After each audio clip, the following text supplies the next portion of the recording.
Well, it's a big day for Mike Moroney stable on Saturday with Wall Street rejoining the camp here. He's first up in the Group 1 Futurity Stakes. The 3-year-old African Pulse is in a hot field in the Sporting Bet Oakley Plate. And Glass Harmonium resumes the Group 1 winner into the Peter Young Stakes en route to the Dubai Australian Cup. First up, we asked him about Wall Street. Yeah, he's obviously a quality horse. He's only had the 24 starts and won 14, so he's got a pretty good record and very lightly raced for his age. What can we expect to see from him first up? Yeah, just the barrier draw is a bit of a trick.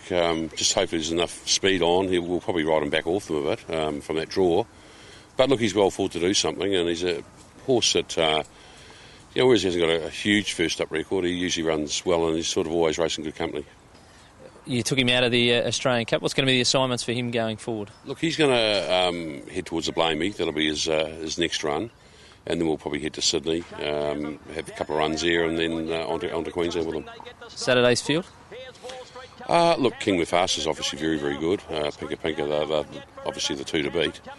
And she's got a good record first up. And Mufasa has probably beaten Wall Street at this trip a couple of times. Happy to see no black caviar? Yeah, certainly, yeah. Without her there, it sort of does even the whole thing up a long way more. What about the sprint, African Pulse? Again, you bypassed last week for this race? Yeah, look, glad we did, because after we saw what she did to them, it was hard to see that he's going to get anywhere near her. So the main reason, look, he's only a young sprinter. We thought it was going to be just a real heart-wrenching sort of race on him if we ran him in that race. So we elected to take an easier option, and where he was far better weighted. Well, he is far better weighted, and you've got a nice draw as well. Big field. How do you think his chances are going to be? Yeah, I think they're very good, because he's got gate speed himself, and I can just see there's half a dozen there with gate speed, and the rest are horses that race a little bit further back normally. So, look, he'll be out in the first half dozen, I would think, and just hopefully gets a clear run at them. How good is he? I think he's very good. Yeah, I do. I think he's a very good sprinter. It's hard to sort of measure him, because I wouldn't say he's beaten any real stars at the stage, although he beat Karuna Queen over the spring. But just the way he did that, I thought was very impressive. And for a horse that's slightly raced, he's shown that he's going to be up to at least Group class and hopefully Group 1. Glass Harmonium's another one first up. He's had an operation whilst he's been out?